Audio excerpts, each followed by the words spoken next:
በተከታይነት ደግሞ እዚህ ስቱዲዮ እንግዳ ጋብዘን መረጃ የምናጋራችሁ ጉዳይ ላይ ደርሰናል። የ2018 ዓ.ም የከተራ የጥምቀትና የቃና ዘገሊላ በዓላት ሃይማኖታዊና ባህላዊ ስርዓታቸውን ጠብቀው በድምቀት ተከብረው ተጠናቀዋል አለ የአዲስ አበባ ፖሊስ ጠቅላይ መምሪያ።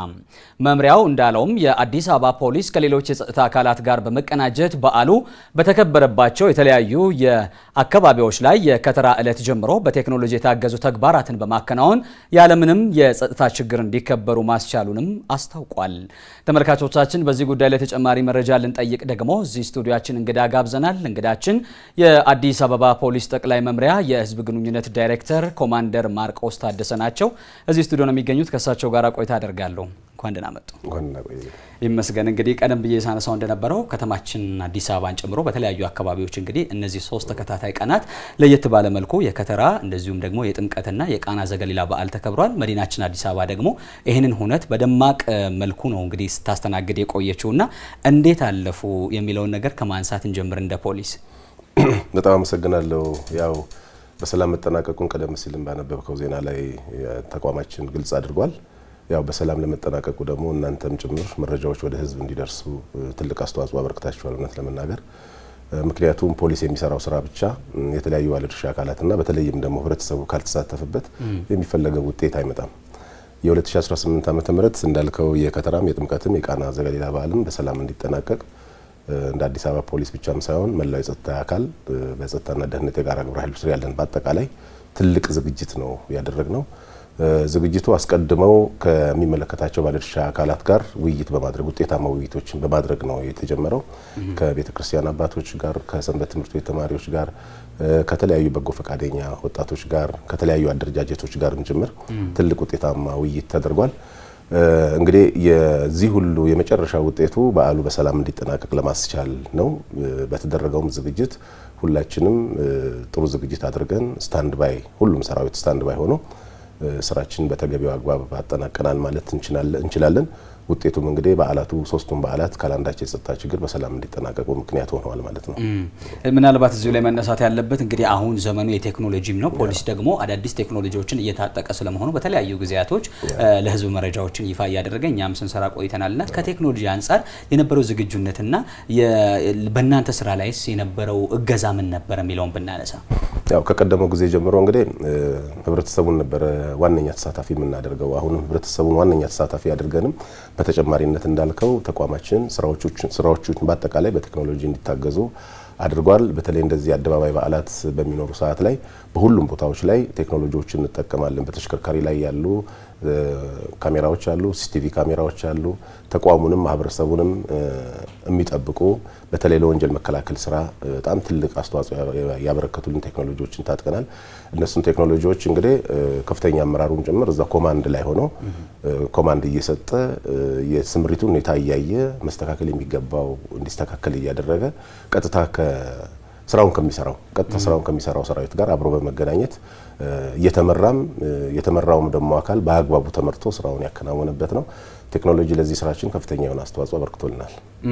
ሌላው ቀደም ብለውም ሲያነሱት ነበር በተለይ ይሄ በግብረ ኃይል ከተለያዩ የጸጥታና ደህንነት ተቋማት ጋር ተቀናጅቶ የመስራት ስራዎች ባለፉት ዓመታት በጣም እየተለመደና እየታየ የመጣ የጋራ ስራ እንደሆነ እየተመለከትን ያለ ነውና የዘንድሮስ ምን ይመስል ነበረ? እሱን ብናነሳው ያው በርከት ያሉ የጸጥታ አካላት አሉ። ተቋማቱ የመጨረሻ ታርጌታቸው ሰላምና ደህንነትን ማረጋገጥ ነው። እንደዚህ አይነት ኢቨንቶች በሚኖሩ ሰዓት ላይ ደግሞ ካላንዳች የጸጥታ ችግር ኮሽ ሳይል በሰላም ህብረተሰቡ ገብቶ በሰላም እንዲወጣ ነው። ከዚህ አንጻር እንግዲህ በተለይ ከለውጡ ወዲህ ባለድርሻ አካላት በሚያገናኙ ጉዳዮች ላይ የጸጥታ ጉዳይ ሁሉንም የሚያገናኝ ስለሆነ በሚያገናኙ ጉዳዮች ላይ በጋራ እየሰራን እስከዛሬ ድረስ የነበሩ በጣም በርካታ የሆኑ በዓላትን ካላንዳች የጸጥታ ችግር በሰላም እንዲከወኑ አድርገናል ማለት ነው። ይሄ ከአንድ ብርቱ ሁለት መድኃኒቱ እንደሚባለው አይነት በጣም በርከት ያሉ የጸጥታ አካላት በየተልኳችን የምንሰራቸው ስራዎች ለተገኙት ውጤቶች ምክንያት ነው ማለት ይቻላል።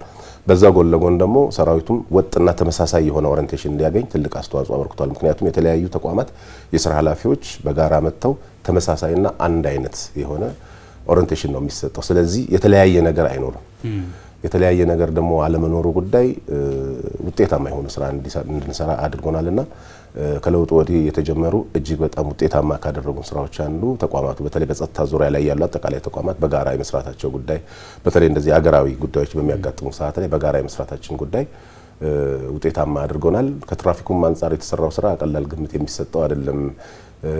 በርግጥ አደጋዎች በዚህ በሶስቱ ቀናቶች ውስጥ የሞት አደጋዎች በስተዋል ማለት ይቻላል። ወደ 5 አካባቢ ተመዝግቧል። ግን የሚገርመው ነገር ከ45 በላይ ደግሞ አልኮል ጠጥተው ሲያሽከረክሩ የተገኙ አሽከርካሪዎችን በቁጥጥር ስር አውለናል። በ5 በተጠኑ ቦታዎች ላይ ነው ቁጥጥር ያደረግነው።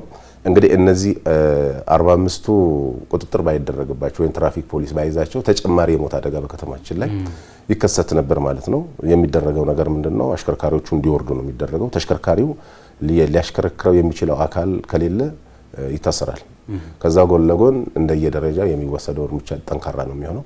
ከዛም አንፃር የተሰራው ስራ በጣም ከፍተኛ ግምት የሚሰጠው ነው። እዚህ ላይ ግን እውነት ለመናገር ከፖሊስ ጋር በጋራ ተቀናጅተው ይሰሩ የነበረ በጎ ፈቃደኞች፣ የቤተ ክርስቲያኒቱ የተለያዩ አባቶች፣ ወንድሞች የሰሩልን ወይም ያበረከቱት አስተዋጽኦ እንዲህ ቀላል ግምት የሚሰጠው አይደለም። በሰላምና ጸጥታ ዙሪያ ውስጥ ያሉት በሰላምና ጸጥታ ዙሪያ የሚሰሩ የሰላም ሰራዊት አባላት፣ በጎ ፈቃደኞች፣ ደንብ ማስከበር አባሎች በመስራታቸውም ጭምር የተገኘ ውጤት ስለሆነ በዚህ አጋጣሚ ሁሉንም የጸጥታ አካላት በተቋማችን ስም እናመሰግናለን ማለት ነው። ምናልባት እንደ መጨረሻ የማህበረሰቡን ተባባሪነት እስከ ጊዜ ወደ ጊዜ እየመጣ ከፖሊስ ስራ ጋራ በጣም ስራው እንዲቀላጠፍና በስፍራው ያለው ሃይማኖታዊ በዓላቶቹ ሃይማኖታዊ ስርዓቱን በጠበቀ መልኩ ተከብረው እንዲጠናቀቁ ከማድረግ አንጻር እናንተም የሰራችሁት የግንዛቤ ስራ ሊኖር ይችላል። እንዲሁም ደግሞ የማህበረሰቡም ደግሞ ግብረ መልስ እንዴት ነበረ?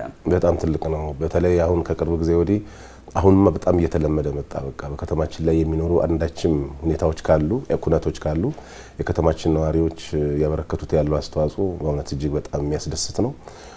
በነገራችን ላይ ለውጤታማነታችን ዋናው ምክንያት ነው ብል እኔ ማጋነን አይሆንም። ምክንያቱም ይሄ ሁሉ ሚሊየን ህዝብ አስፋልት ላይ ወጥቶ በፖሊስ ጥበቃ ብቻ የሚፈለገው ውጤት ይመጣል ማለት በጣም ከባድ ነው የሚሆነው። ፍተሻዎች ነበሩ። አሽከርካሪዎቻችን በየትኛውም ታቦታቱ በሚያልፉባቸው ቦታዎች ላይ እንዳይመጡ ተነግሯቸዋል። ያን ተግባራዊ ያደርገዋል። በተለይ ዋና የተባሉት በጃን ሜዳ፣ በአቃቂ ቃሊቲ፣ በለሚኩራ፣ በንፋስ ስልክ ላፍቶ በርከት ያሉ ታቦታት በሚገኙባቸው ቦታዎች ላይ ዝግ አድርገናል። ብዙ ተሽከርካሪም አልመጣም። አብዛኛው ሰው በእግር ነበረ። ለፍተሻም ሰው በጣም ተባባሪ ነበረ። ሃይማኖታዊና ሃይማኖታዊ ጉዳዩ ብቻ እዛ ቦታ ላይ ተግባራዊ እንዲደረግ ነው ሰው ራሱ የሚፈልገው ማለት ነው። የተለየ ነገር ካለ ሰው ራሱ ነው የሚቃወመው። መረጃ የሚሰጠው ሰው ነው። በዚህ ላይም አሁን በቅርቡ ምናልባት ለእናንተም ግልጽ እናደርገዋለን አዲስ የመረጃ ስልክ ቁጥር ግልጽ አድርገናል 990 በዚህ 990 ላይም በጣም በርከት ያሉ አጋጣሚዎች ነው እንግዲህ በተለያዩ ሚዲያዎች ላይ ላይቭ ስንገባ ነው ይሄን ቁጥር የምንገልጽላቸው። ማህበረሰቡ እነሱንም ይዞ መረጃ በመስጠት እዚህ አካባቢ እንዲህ አይነት ስጋት አለ፣ እንደዚህ አይነት ችግር አለ፣ እዚህ አካባቢ ፖሊሶች ቁጥራቸው አንሷል፣ በርከት አድርጉልን የሚሉ መረጃዎችንም በመስጠት ህብረተሰቡ ይሰጠን የነበረው ፊድባክ በጣም የሚገርም ነው ለእውነት ለመናገርና ለውጤቱም አንዱ ምክንያት እሱ ነው ማለት ይቻላል። እንዳጋጣሚ ይሄን እድል ካገኘን የከተማችን ነዋሪዎች በዚህ ፕሮግራም ላይ የተሳተፉትን ሁሉ በእጅጉ እናመሰግናለን። መልካም። ስለዚህ ይሄ ስልኩን እናስታውሳቸው። በዚህ በ990 የነጻ የስልክ መስመር ላይ ማንኛውንም ከ991 ውጪ ተጨማሪ 990 የአዲስ አበባ ፖሊስ ነጻ የስልክ መስመር ጥሪ ነው። መረጃ በዚህ መስጠትም መቀበልም ይቻላል ማለት ነው። እጅግ አድርጌ ነው የማመሰግነው። የአዲስ አበባ ፖሊስ ጠቅላይ መምሪያ የህዝብ ግንኙነት ዳይሬክተር ኮማንደር ማርቆስ እዚህ ስቱዲያችን ተገኝተው ለአጋሩን መረጃ ለሰጡን ማብራሪያ በጣም አመሰግናለሁ። አመሰግናለሁ። መልካም ቀን ይሁንልዎት።